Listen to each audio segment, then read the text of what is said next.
I guess I'll set myself up and try to figure out if we can do this off the top. I mean, like, like you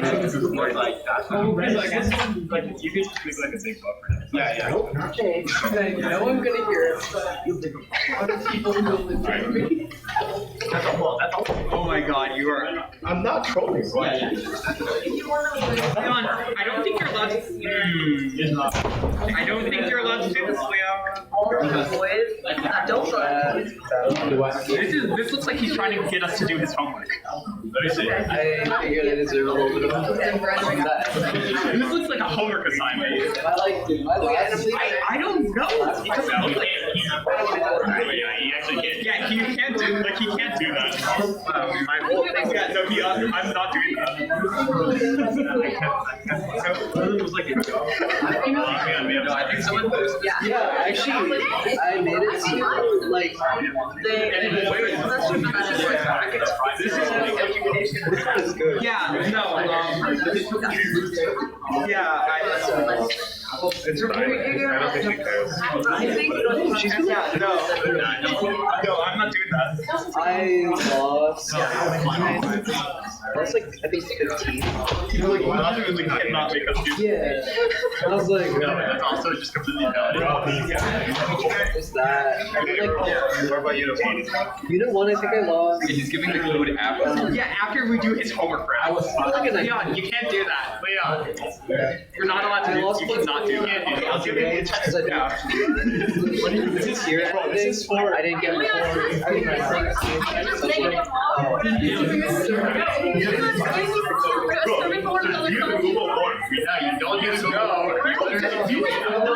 I had problems in the rest. Yes, Leon, you're not allowed to do that to make people. Wait, if it's a non-assignment, you can force people to. The code is in the survey. So once you finish the survey, you get the code. Bro, that's we gotta sign this as homework. Yeah. Okay, no, actually, you know what? Don't worry about it. I'll just give you the copy you're paying. Do it. For shame. Shame for doing it.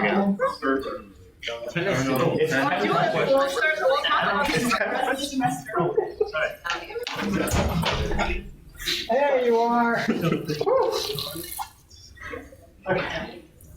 Thought I was going to have to figure out what to teach. I'll go last. Yeah. Oh, yeah.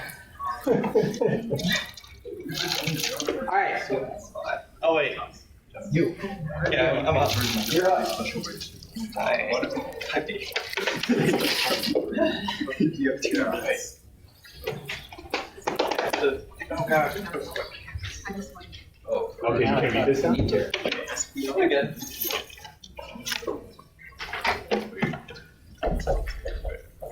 What is that last number? 4. Oh, now it's a 5. All right, so we're doing a rock lab today. We are going to hand out the homework, the third homework assignment. There will be one program to exploit. It will have 2 new tricks in it. These are the 2 tricks. They go together in my head. The first one is rock, which you'll be doing a lab on today. We had a lecture on forever ago, if you remember. And then the second part is continuation of execution.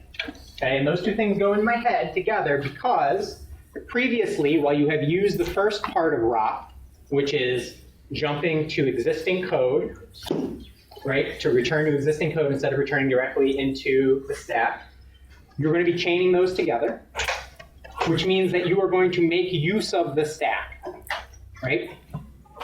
Previously, you could just trash everything and not care about it. You are going to be making use of the stack as a means of controlling how the program works. That's your rock portion.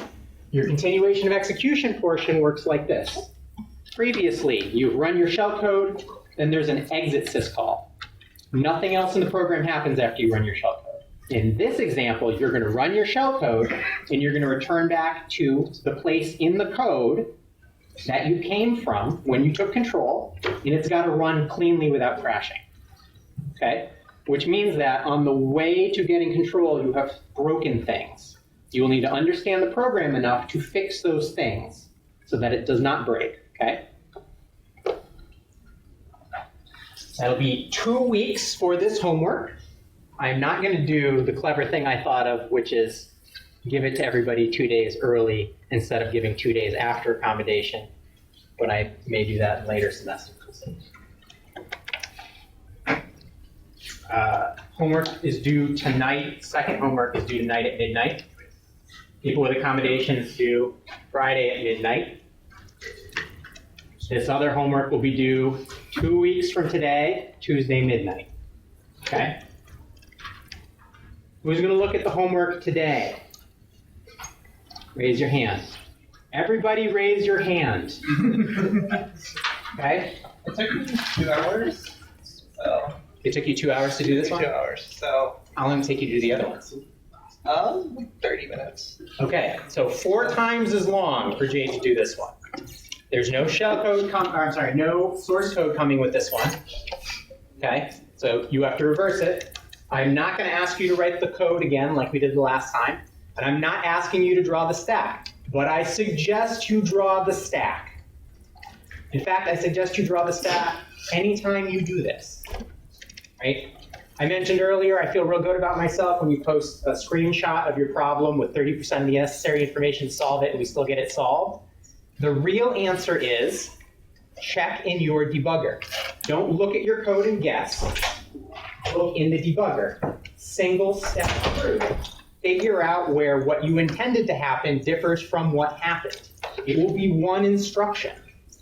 It'll be extremely clear if you do that which instruction is wrong and how it differs from what you expected, right? That is how you solve all problems in computing. Use your debugger. I don't care if you're writing Python code or JavaScript code or Haskell code. All these things have a debugger and they provide you introspection. Rely on your introspection.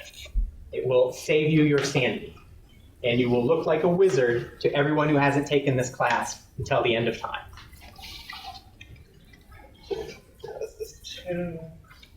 Yes, Rock Lab is up on Canvas under 25 Mar Rock.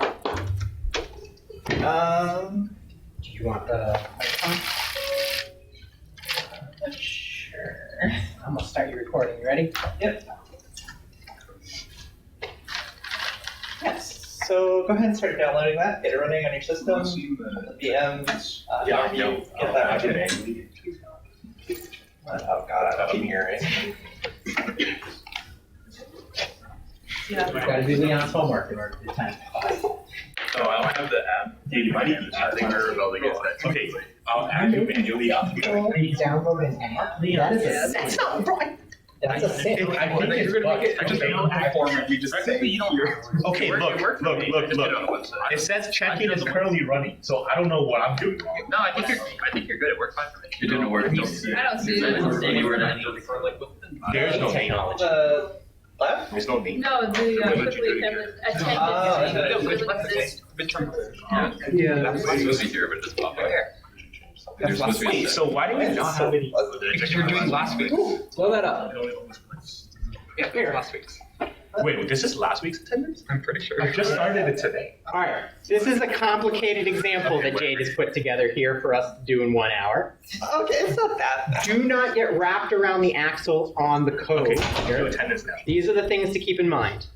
The situation you're in when you gain control, which she will provide to you, and then your goal when you gain control, and how this program prevents you from reaching that goal. Okay? Yeah, so let's ignore the fancy stuff. Okay. For now, let's just start with main. What's wrong with main?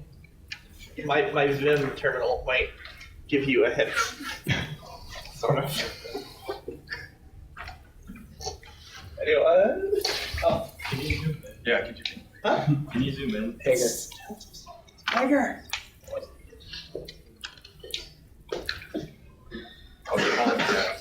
Yeah. So gets allows for an uncontrolled unbounded write into this buffer, which would let you get access to a return pointer. However, there's nowhere really to put your shellcode, and we have executable stack turned off, so can't do the usual tricks. Right. So the way we're gonna do this. Pull up my cheat sheet on my side. Important point here. Previously, you had an executable stack. Okay. Now the page protections are correct, which means that if the program doesn't intend you to be executing code on a certain page, you're not allowed to do it. Okay. Yep. So basically, what it does, the program in general, you input a number, and it loads key number.txt and data number.txt, and then it encrypts it. It's a fancy encryption program. You can imagine this running on a server somewhere. The idea is that you have remote access to this, but you don't have the ability to inspect the files manually yourself.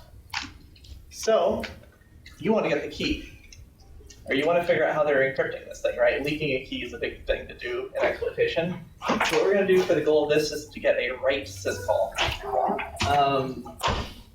So we want to find the memory address of the key, and then write it to standard out, and then we leak it, and then we can do whatever with that. So that's what we're going to do for this. Let's see. Yeah.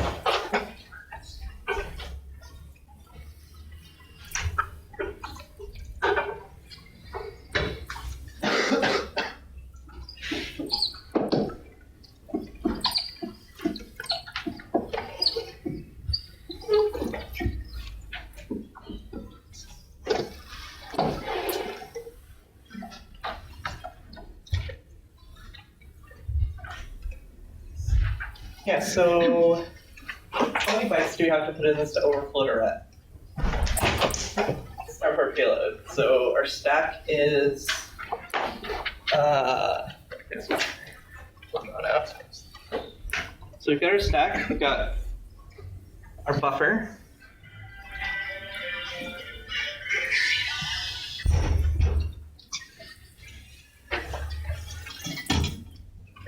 Our old ABP. And our ret. So with a ROP, when we first override to ret, we pull up the gadgets. Really helpful. Very good. Let's try this example.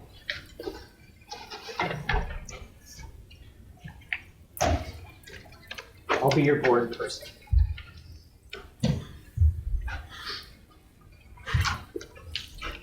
Yeah.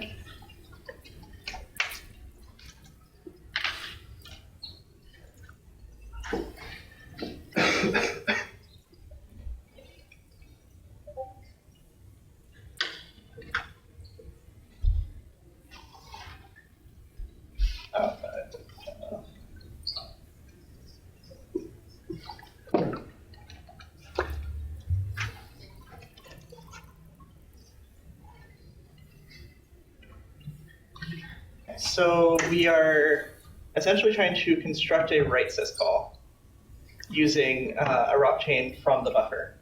So we'll override into ret, and we'll start with the first pointer of our ROP chain. So let me copy this one here.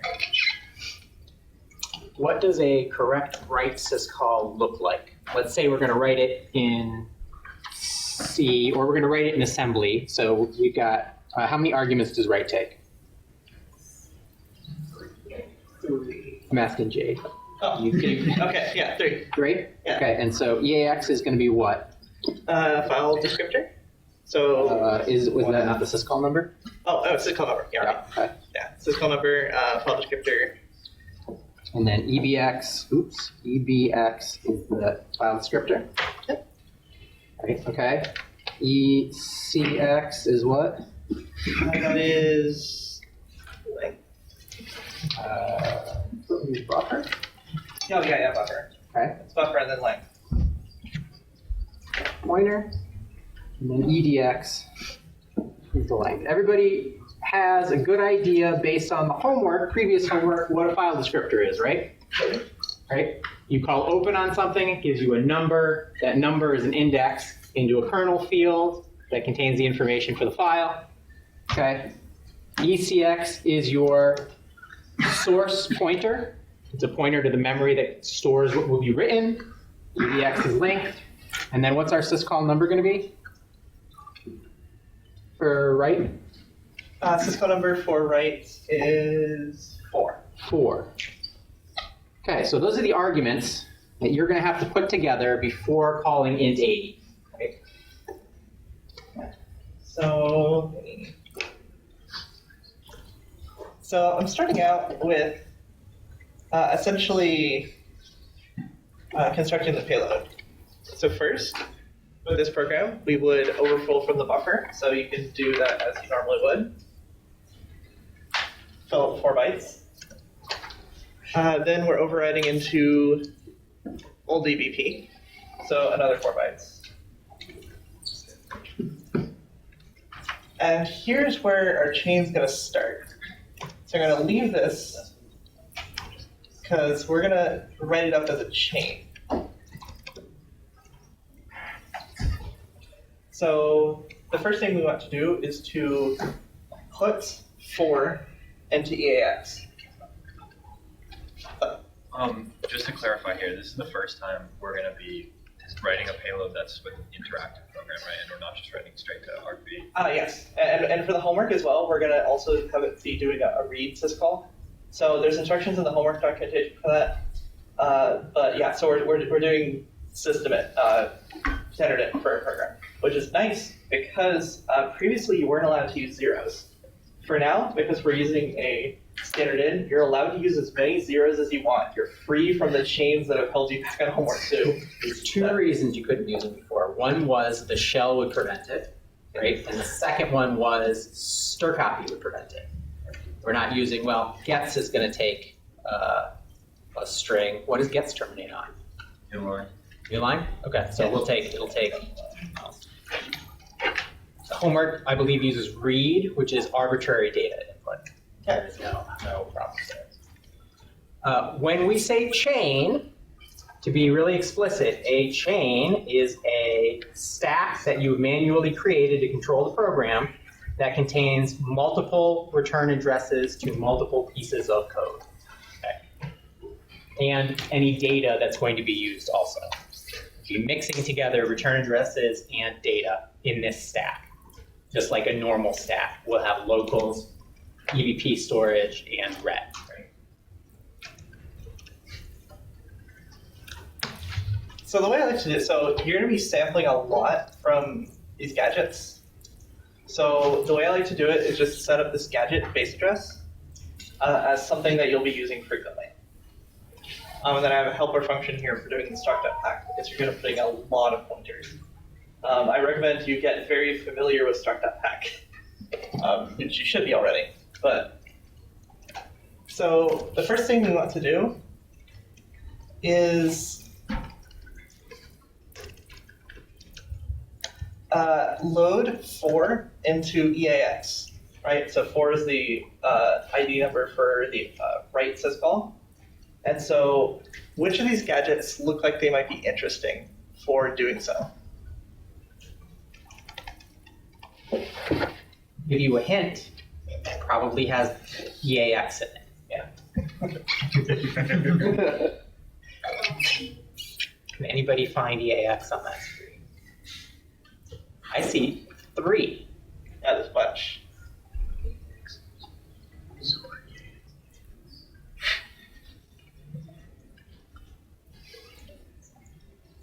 Huh? Yes. Oh, well, yeah, so which of these gadgets look like they might be useful for putting a value into EAX? Yes. PopEAX, yeah. There you go. So PopEAX would be the first of our chain. So here's the thing about pop. So your return, so you override this program.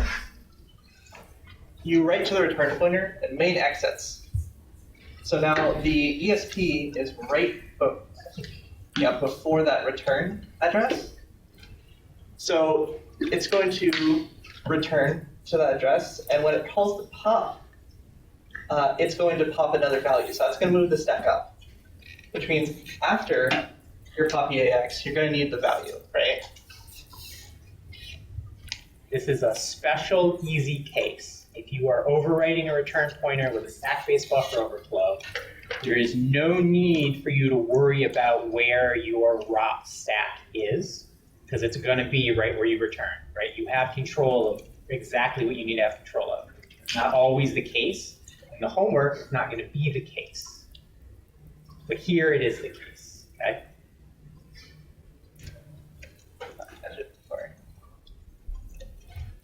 Right, so you can see this is sort of how we're constructing our chain. So first we have our pop EAX, and then we have the EAX that gets popped, or the value that gets popped into EAX. So then our chain is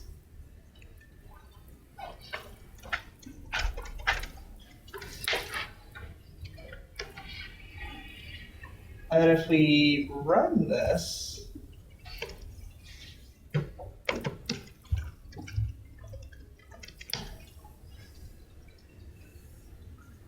oh yeah, that's the G plus chain.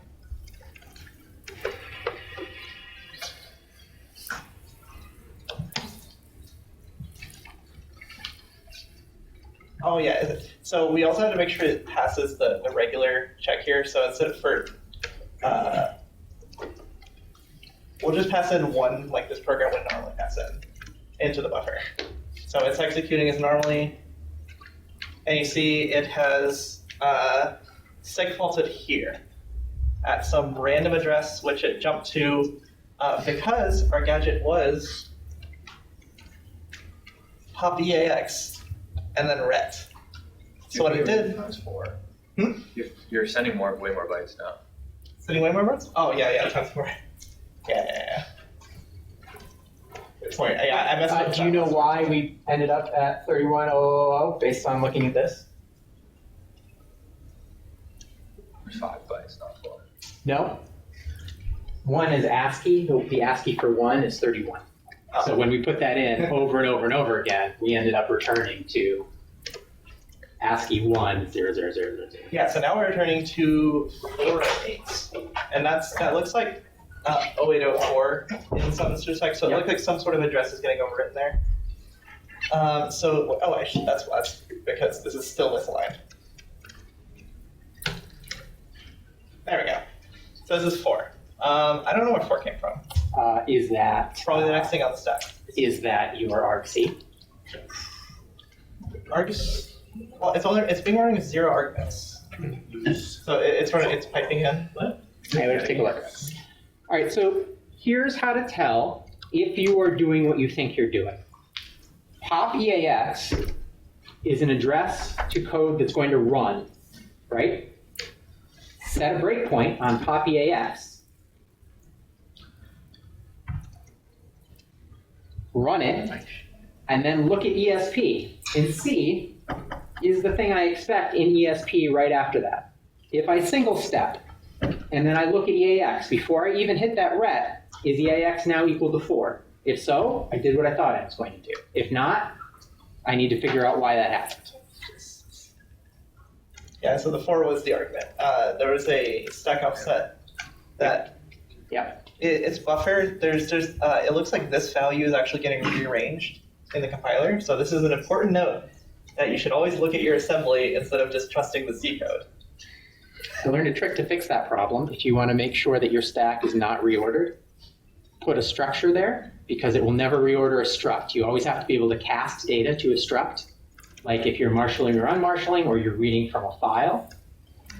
So it can never reorder a struct.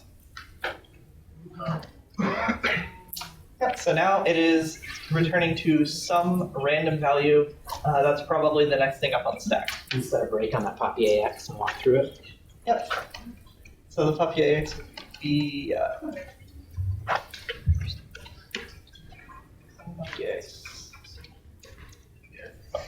You got it written up there. 9340. Oh yeah. It's 4 and then 9. Rerun it. Yep. All right, so disass EIP plus 3. Yeah, there we go. Okay, so this is where we're at. Show me ESP, X, 1X, cache ESP. Okay, next thing on our stack is the 4.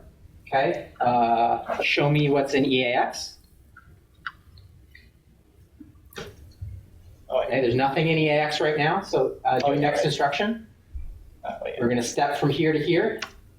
Okay, show me EAX. Okay, now EAX stores 4. Show me ESP again.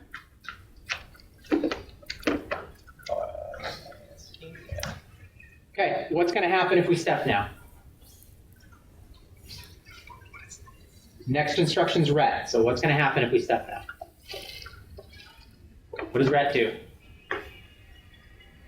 It pops the whole bottom of the stack into your EIP. Okay, so what'll happen if we do next instruction? We want ret right now. That's ESP. This is what is stored at ESP. We want ret, what happens? It's going to jump to FF99 EC. Okay, next instruction? NI. And then it's segfaulting because that is a stack address and not executable. Yeah. Okay. So now we've got this far, EAX is set properly. If we want to set the next one, EBX, what's the next thing to do here? Do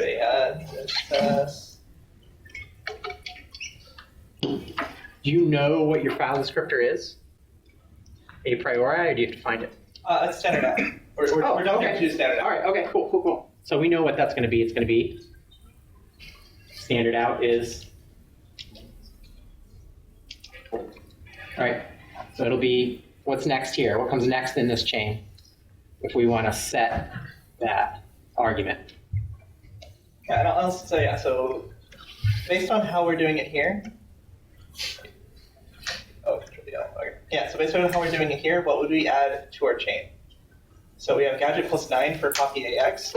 That's because when we dishouse gadgets, we see a nice plus 9 here. That means it's starting from gadgets offset 9. So what would be the next gadget we would do? Pop EBX. Yep, pop EBX. Super simple. And that's No, this marker's what else fine. I've been relying on this marker for weeks.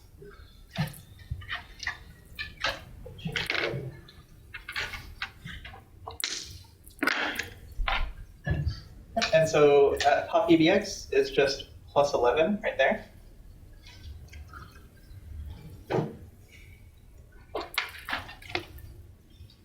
Okay, and we decided we were going to put 0 in there? 0 is Sorry, 1. Yeah, So 1. we're gonna put 1. 1, so.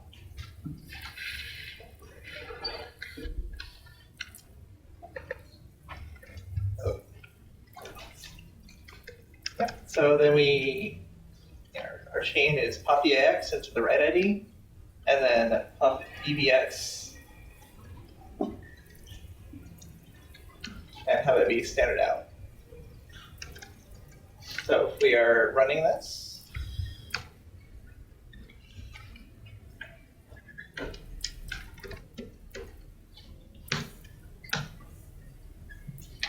and breaks again on gadgets. Okay, set 1 for pop EBX.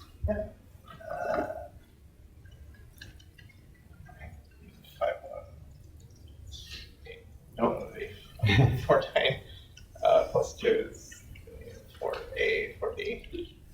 11B. Right? Yep. Okay, what's on my stack? Oh yeah. Run it out. Slash CSP. Force the X value because it's still pop UX, so we continue to the breakpoint. And the next thing on our stack, Show me the registers. Okay, how about EBX? Okay, when we step, what's going to happen? See, it's for EBX. We're going to say it one more time. The value for ST, the first standard output EBX. Yep. So step, NI. Okay, show me EBX again. the EBX is set up. Okay, so EAX and EBX are now set up. What's next? So we want to store our ECX, which is the buffer. So in this case, for this program, what we want to exploit is we want to dump this global variable, which is an encryption key. Jade was so nice to you, giving you a static global address to hard code into here. I told you it wasn't that hard of an example. But yeah, so it's a static global address. You know, if you look in the GDB, you can very easily find this. How would we find that? Somebody. One way we could find it. Look at when it's accessed in the code and see where the pointer points to. We could disassemble the code and look at what's there. What's another way? Come over here. There's debug symbols. You could just do P encryption key. Okay, what if there wasn't? Look in .data. Thank you. Why did you say it's in .data? Global variable. You're almost right. It's not in .data. Oh, via BSS? Yes. Why? Because it's an array. It's an array, but what means it's going to be in BSS and not .data? It needs to store how much zeros. You're there. How many zeros? How many indexes of? It's got to store how much space it needs, but it doesn't have an initial value. If it had to store an initial value, it would be in .data. Because there's no initial value stored, all it needs to know is I need 32 bytes. That's why it's in BSS. So if you opened it in IDA or any other disassembler, Hydra, Binja, Redair 2, whoever uses that, it will show you if you look in .bss, and you'll know it's in BSS because it's a global and it's not initialized. Yeah, so in this disassembly of this function that's using it, we see that it is 0x804b2e0. But we're getting a little bit ahead of ourselves. What's the next gadget that goes up there? Yeah, so let's pull it. You. What's the next gadget that goes up there?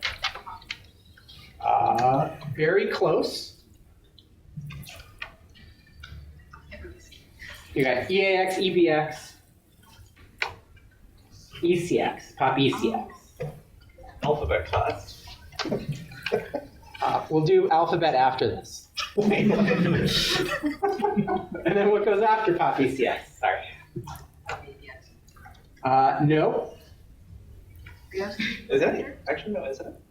The value on CX. The value we want in ECX, which in this case is the buffer, which we found looking at the BSS, and it is, Jade, you just had it. Yeah, it is, I'm just gonna piece that real quick. Top VDX, I don't think it's the adder. Oh no, this is EX. Wait. B2EO, is that right? Just ask. Oh no, I see ECX, I see. I have a solution open in the other tab. Oh my God, you cheated. It's my own solution. Look, you got to test yourself. So B2EO? Yeah. B2EO. Okay. Yeah, so we now are putting the address of this nice encrypted key buffer into our write call. And so we've got our last call, EDX. What's our next gadget? You didn't even give me a chance to put anybody on the spot this time. Are you allowed to give people in classes nicknames, or is that considered hazing? Depended on something right there. Normally what I do when I teach adults is I don't remember anybody's name because I can't, but I will give them funny nicknames, and then they keep them for the rest of their lives. I feel like I would get in trouble if I did that here, even if I gave you cool ones, right? Would I get in trouble for cool nicknames? Probably not. Do you come from or go to work every time after class? Or do you just dress like a hitman? This happens. Well, that's your nickname now. Alright, so what's the next gadget? Wait. What's the next gadget? Yeah, what's our next gadget? So we've popped EX, EBX, ECX for arguments to the write syscall. And now we want to put length Yes. in EDX. Yeah. So what actually, no, what's our next two values on the stack? What's the target? Hmm? What's the target? The target? Because he's a hitman. Yeah, the target is encryption. Don't key. ask unless you want it to be you. Generally one. Next two.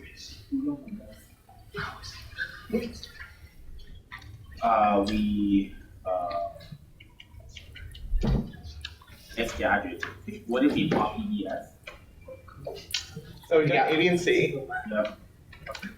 So, Yeah, we got it. It's a pop EDX. yeah, oh, Puppy, yes. Yeah. Oh, you got it right. Yeah, so what's the value we're putting in the Probably EDX? can't see this. So this is for the right syscall, so we want length. We want a dump encryption pointer. Would it be 8 though?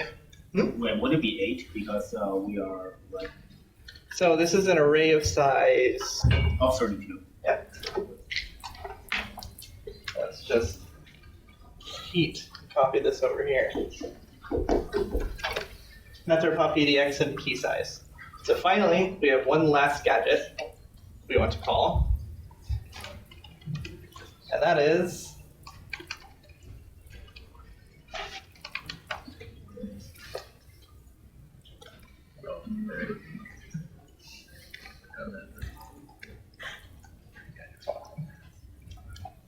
I forgot, what is it? You forgot? I know what it is, but You have the solution. yeah, I know What what it is it? Andrew? is. So set up our arguments. Arguments are all set. What happens after the argument? Is it 80? Yes, you got sniped. Yeah, so, Oh, I was looking for. You get sniped, Andrew. yeah, so that's So if we're drawing out the stack, this is how it looks, right? Because ESP starts here, starts low, and every time you pop, ESP moves up. However, when it is being written, because things copy low to high, it's written in the other order. In the order you would think of it as pop EAX value, pop EBX value, pop ECX value, pop EDX value. You're missing pop, or is it off the side of the screen? Pop ECX. Oh yeah. How did we get the buff pointer again?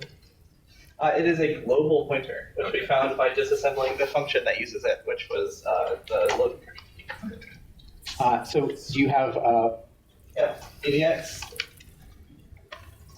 Key size. Should be the whole chain, right? So if we What Vim command did you use to all that? it's built into Vim, it's ale. It's ale auto formatter. It just does it whenever I save.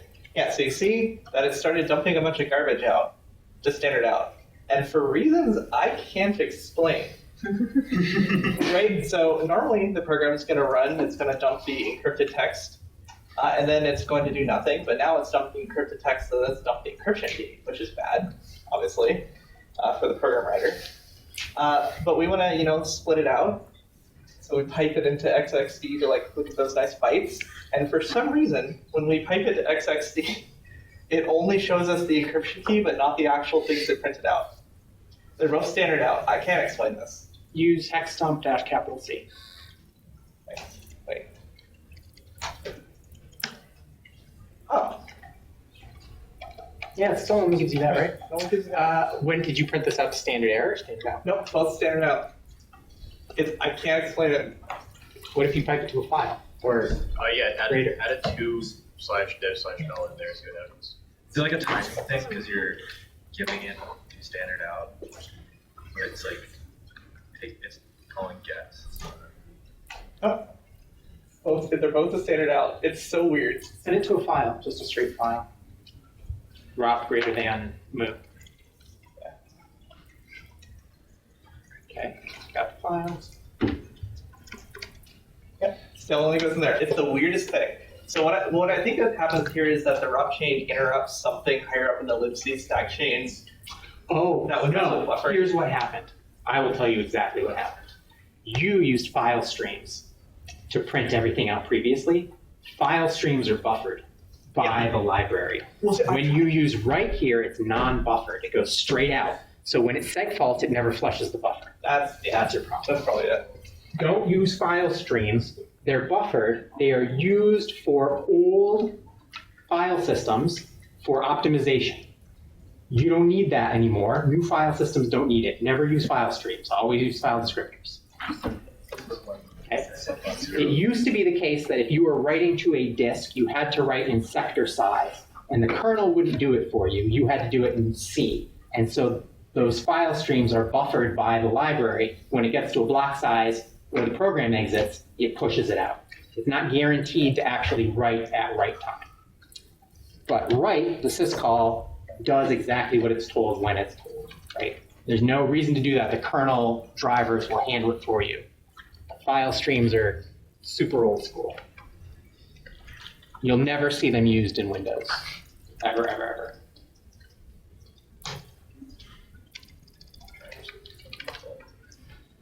And I tried adding a correct kind of access. Anyway, so that dumps the ROM. So we've constructed an entire syscall using only addresses and some data. That gets put into it, it runs the code, and executes it. This would be important to remember because my homework 2 ended up looking, or homework 3 ended up looking a lot like this when I solved it. So, and these are the same gadgets you'll be working with, actually. I straight up copied the gadgets.asm into this lab. So it's all constructing a syscall and then running it. We don't have time to do it the other way, I don't think. But this is using syscalls directly. What would be the other way we could do this?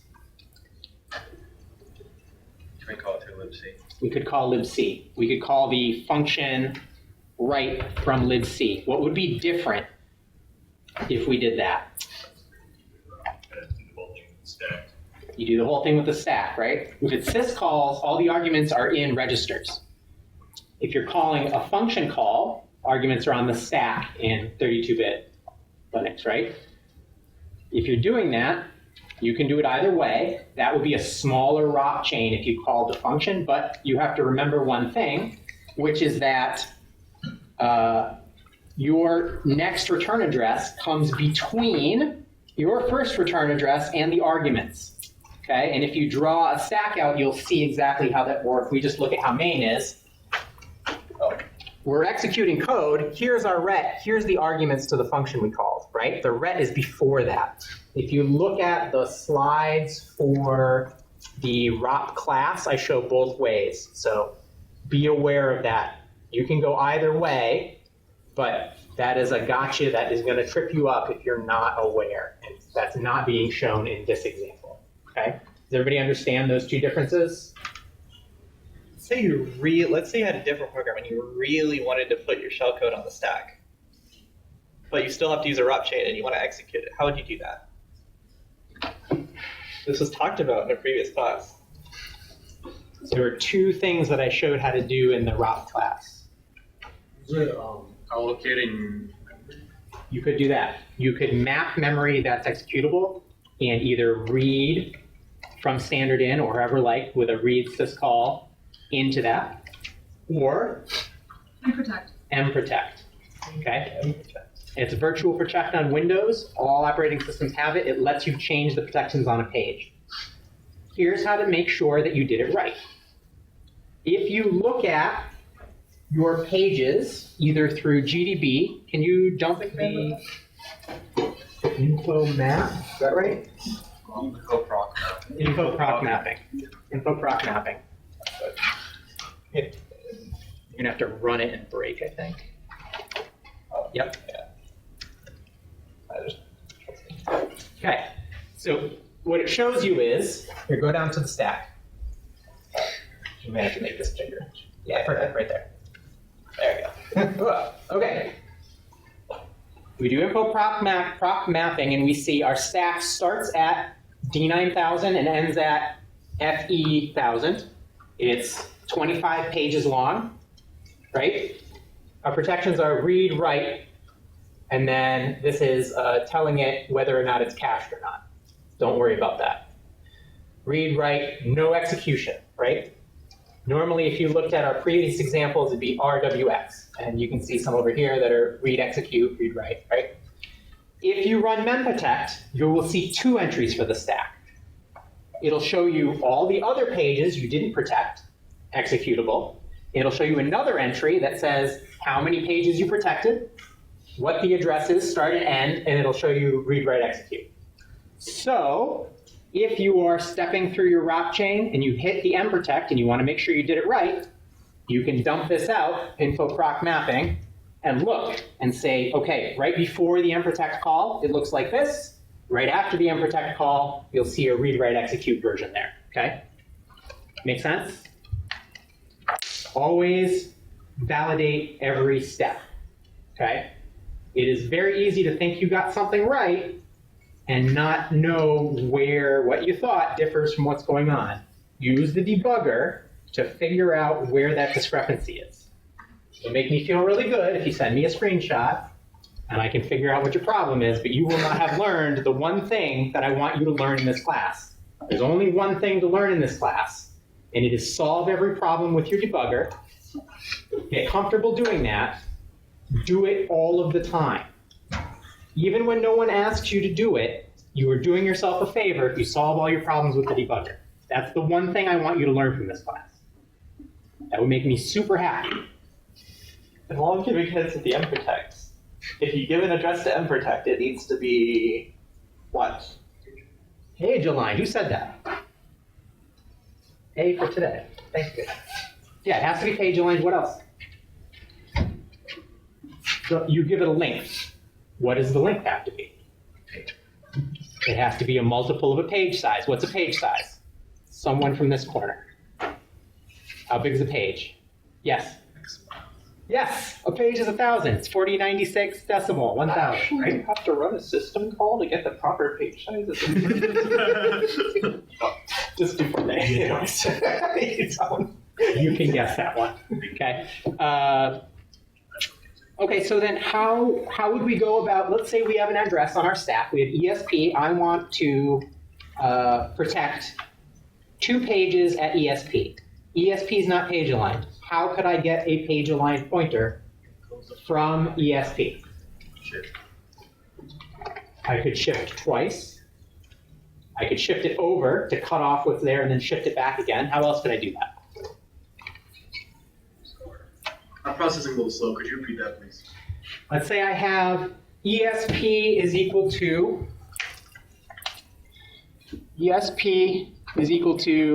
BFFFE24. And I need a page aligned version, which would be BFFFOOO.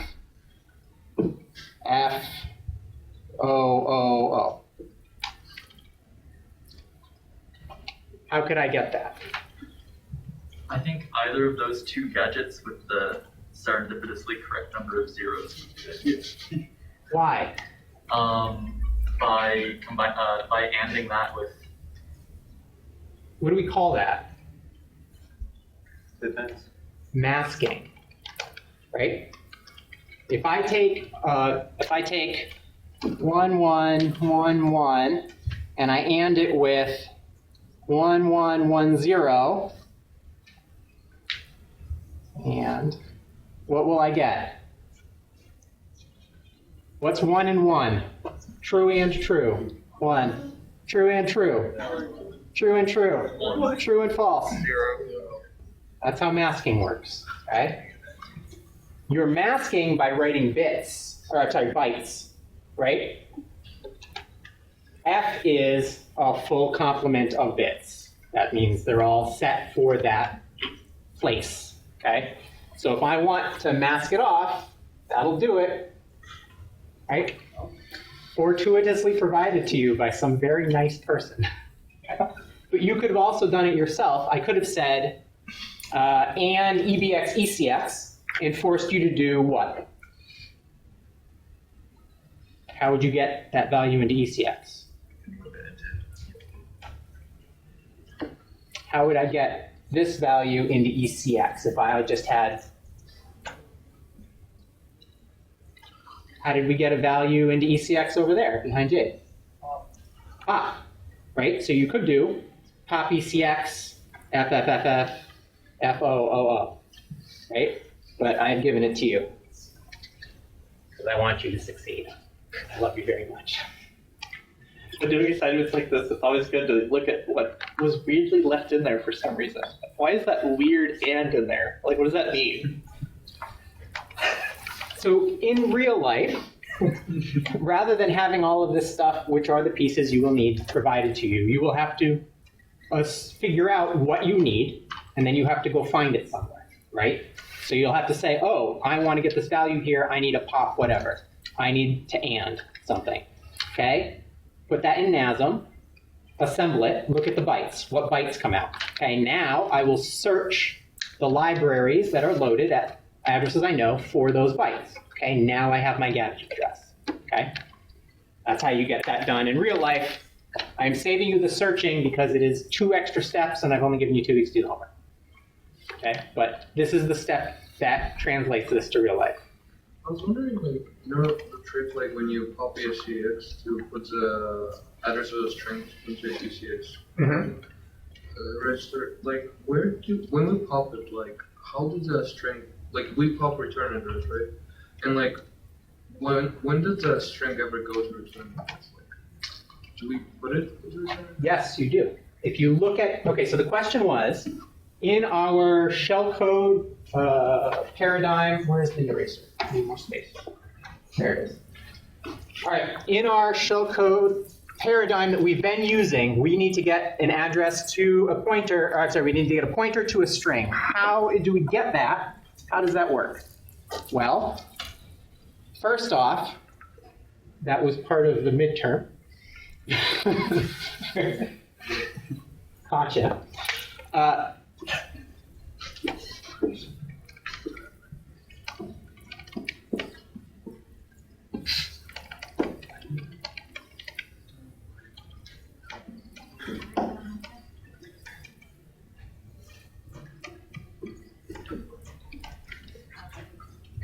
You look at your shellcode, the string you're looking for is always at the end, right? Normally, what you would expect after call is more instructions. But what we have put there is the string. So when you say call, what does call do? It does 2 things. It pushes the address of the next instruction, and then it moves EIP to whatever your call target is, okay? Instead of putting instructions there, we put the string there. And so what happens is we push this address onto the stack. And then what you do right here is pop some register, okay, and now this pointer is in that register. And when do you push that string into the stack? When we call the function? When you put the shellcode in memory, it's already at the end of the shellcode. Oh, okay. Right? Oh, yeah. Yeah. And in this case, the buffer is really small, but you could extend it, for example, in this program by just, doing a ROP to like sub ESP -100. Surely that's somewhere in there. That clock is stopped. Yeah. The whole time we've had this class, I'm like, we have 15 minutes left.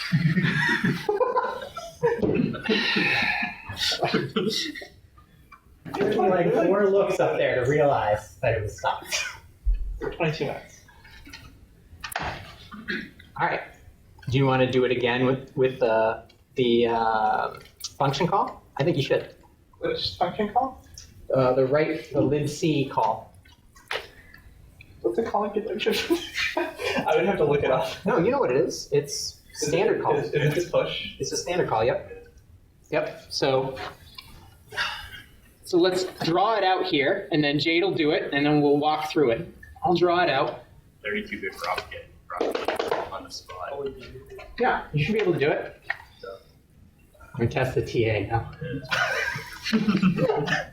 I would just leave it like 6. Okay, so the thing that we want to do is write. So we have the address to write. Okay. We're going to have the place that we jump to after, and in this case, Jade doesn't care, so we'll use DCBA. So after this is done, it should write to the screen, and then it should crash with EIP is equal to. Now, I don't want you to do that later. You won't be able to in the homework.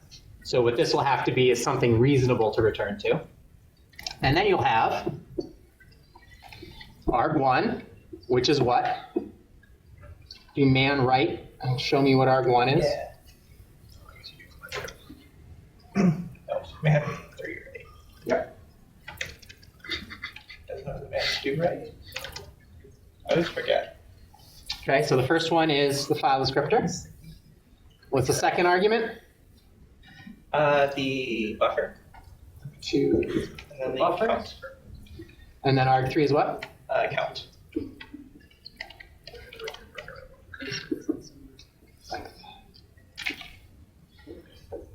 Okay, so this is ret 1. Each ret to right, and then they're already on the stack. And then here would be whatever the next ret would be, is if we were making a chain. However, we're going to crash here. Actually, let's not do that. Let's do it even better. Let's here make this equal to just a ret instruction. And then this will be DCBA. We'll crash up here. Okay, and we're going to step through it to show what happens. There's your stack. That's the whole thing. Oh, wait, so ret editor is It's going to be your first ret. your first ret. Okay. So ret Because to ret to right. Okay, I see. Yep. So ret ft. So this is much smaller than the other one. What's up? When that red instruction gets run, is it gonna jump over all the arguments, or how do those get cleaned off? Well, what you're probably actually going to need here is add ESPC or a pop ret. Did I give you pop ret or just a pop ret? Yeah, I totally. Oh no, I did give you an add ESPC. Yeah. Right. So this one here will be add ESPC. I made good use of both of those. Thank you. That would have been confusing. But we'll walk through and show exactly why that is for people who did not understand that question.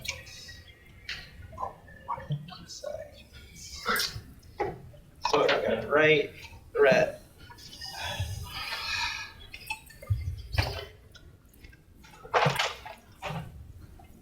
So we got a backdoors machine.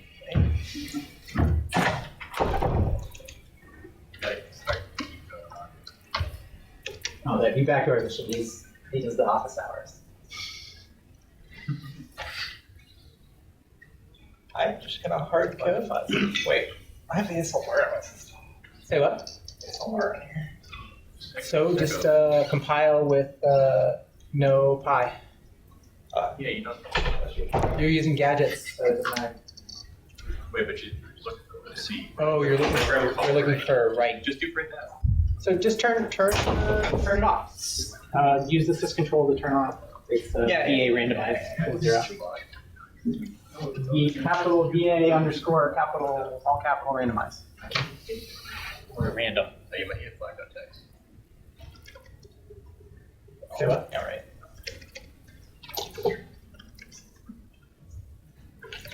Why not just print that?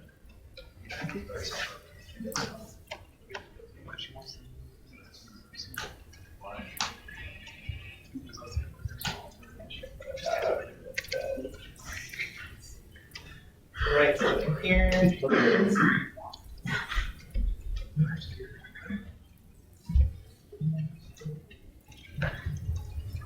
Is anyone totally lost right now? Right. A little bit? A little bit? A little bit. What is our confusion?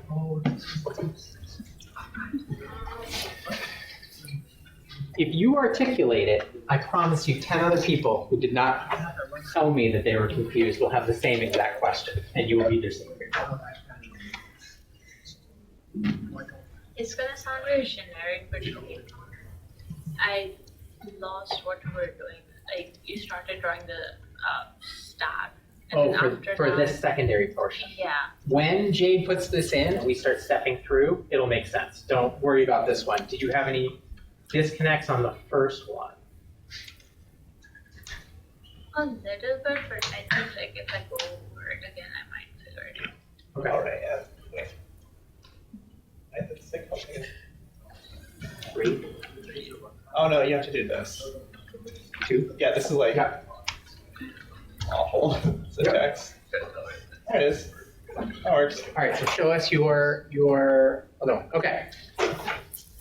What's your ret is what? Is that your Ret add is just- ESP?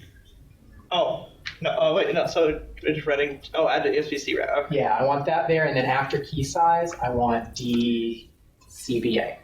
And then what you're going to do is you're going to set a break on right, and we're going to look at the stack, and then we're going to step through and figure it out. So if you're going to Yeah. So wait, right ret. And then DCBA at the end. Wait. You had it right. B, quote, DCBA, quote. And then this here has got to be add ESPC. And then I want 2 breakpoints, one on the write function call and one on the add ESPC. Right, so it's B right. B.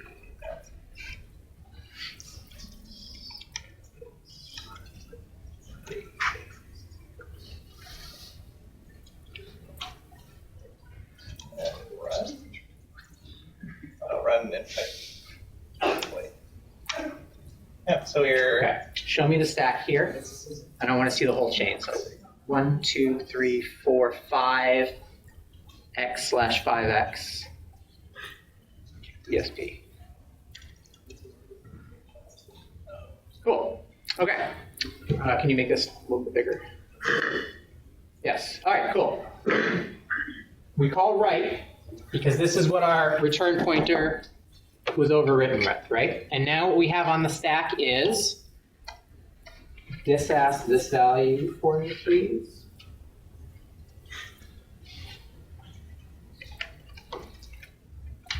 It's like IO file, right?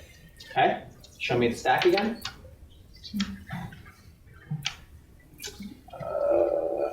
Right, 1 buff length. Wait. Not quite right. Where are we right now? This asks EIP. We are in right. Okay. What is our address for add ESPC? ESPC is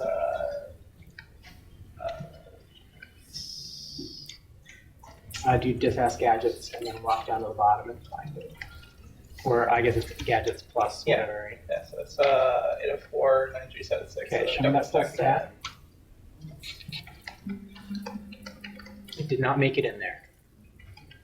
Should be in there. Can I already go through the prologue for right? No, I didn't go through the prologue for right yet. But we're jumping to right where it's. What's the loader address? Oh, that one does have a pop.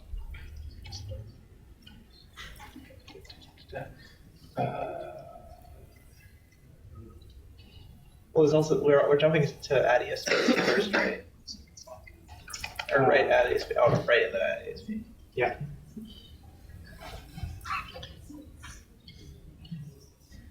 So I see that not correct. That's right.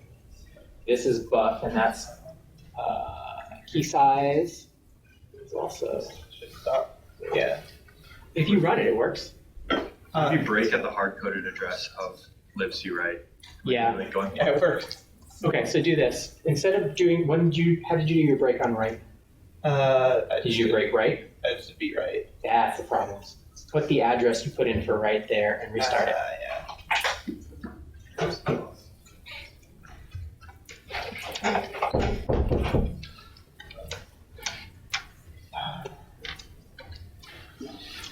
Breakpoints. Did I lose them? I lost them.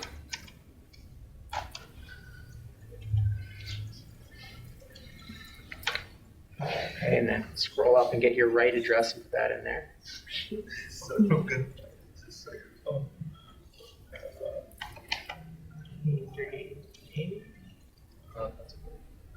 Okay. Yeah, and then so run. You got to give your input. Oh, right. Yeah, run is the input. Nope, two. 2 arrows, not 1. Why do you do 2 arrows?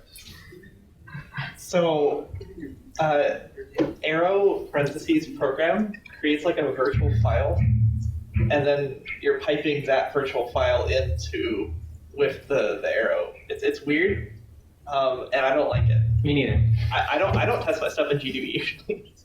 It is. Yeah.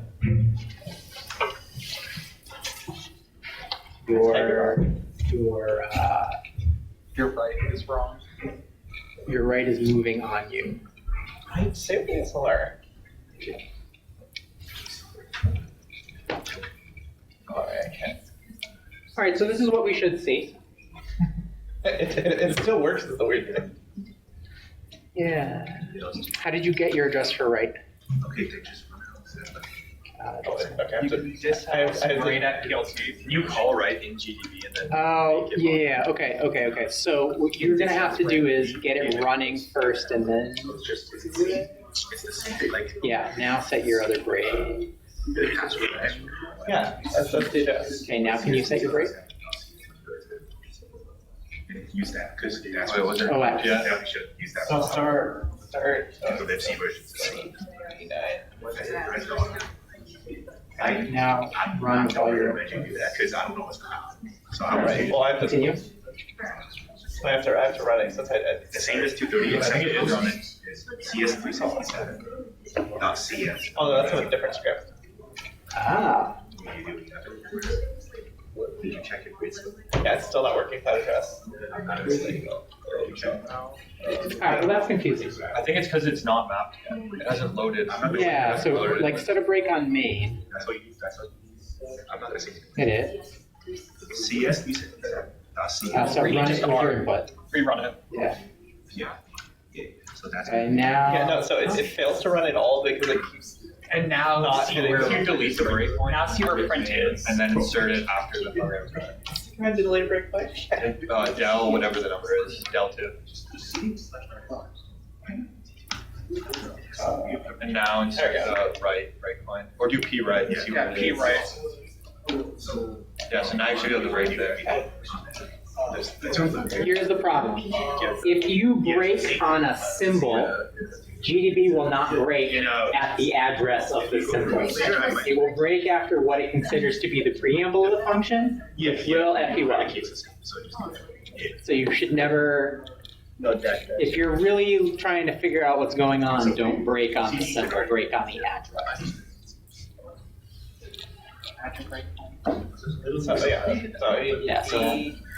So if you try it again,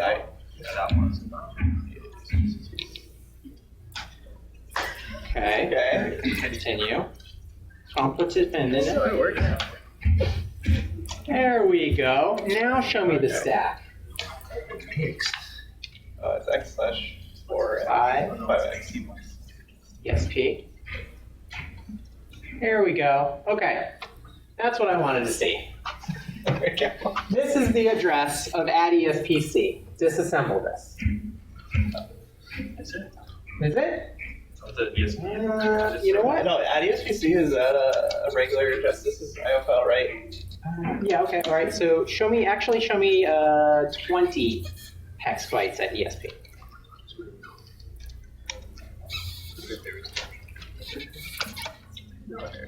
It's one of the 80s. Down there. Is it already something?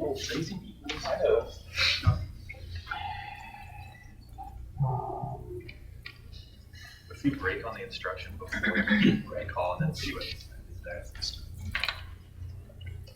Yeah, all right. So break on ret in main and rerun the whole thing. Break on red. Oh, yeah. And so many breakpoints.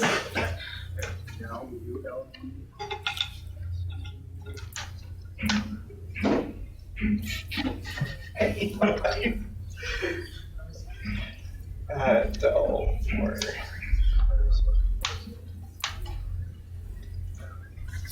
There are two rights in your program. There is another right in your program already, and we are breaking on the first right. Yeah. Wait, so then we didn't even have to use libc. We could just use We could have used the address of the PLT loader for Oh. That's what's going on. That. All right, show me the stack now. Okay. So I have Okay, so now I'm at ret and main. Okay, I want C6 now. Did everybody hear why that happened the way it did? I didn't know that. In the program, write gets called. It's not just in our shellcode. So the break that we were looking at the stack from the first write of the program, which is why we didn't see what we expected to see. Now, disassemble this.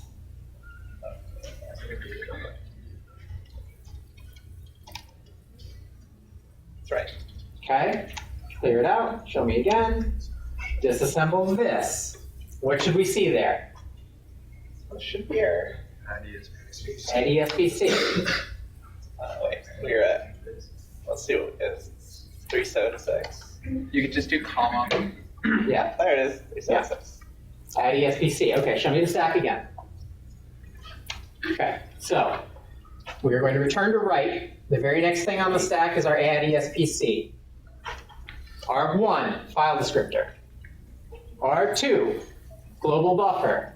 arg3, 20 hex bytes, which is how much in decimal? 32, right? And then the return address we'll get to afterwards. So set me a break here. You should have that already, right? Yep. So continue. To list.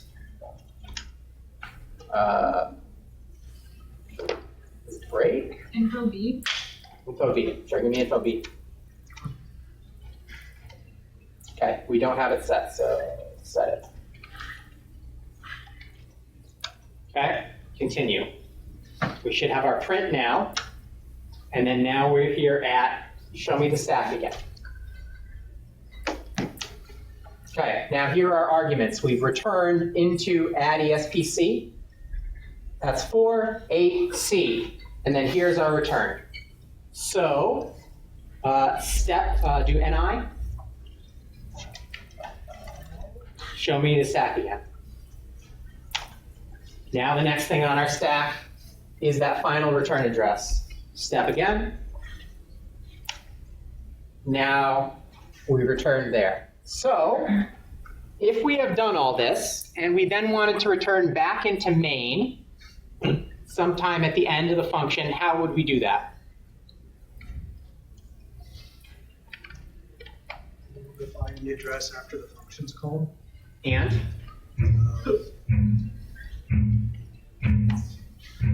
In this case, we've hit red. So if you wanted to cleanly exit this program, you would have to do a couple things. The first is you'd have to fix up your stack in some way, and the second is you'd have to know what main wanted to return to in the first place. And you could see that very easily because if you draw your stack out, you've got argc and argv, and right under that is the return to the loader, right? So you could take note of what that address is, and you can put that address right here, and then it would exit cleanly. It would go back to the loader just like the program normally would. You're going to have to do something like that in your homework. Okay, it's not going to be returning to the loader. You're going to return back to exactly where you gained control. Okay, it's a function pointer overwrite. It calls a function pointer. It's going to push that value onto the stack. You're going to reuse that value to come back in.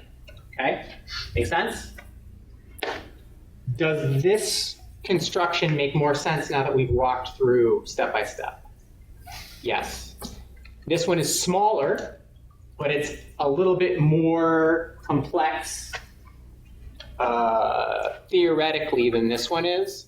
And this is how you're going to do it on a lot of other architectures. x64 and ARM are going to be like this. Fast call is going to be like that. So that's fast call, and that's standard call. Correct. Yep. Yeah, and all syscalls are fast call. Okay. So wait, for the homework, what's like the canonical solution, or is there any recommended approach? You could do either way. Okay. You could do either. Yep. Both will work. You could also nmap and memcopy. You could nmap and read, or you could just straight mprotect. The simplest way to do this is mprotect with the syscall method. That's the simplest way. Okay, and then you're going to return, the next return at the top will be to your shellcode. If you put your shellcode immediately after your ROP chain, what gadget would return you to your shellcode? Jump ESP. Jump ESP, right?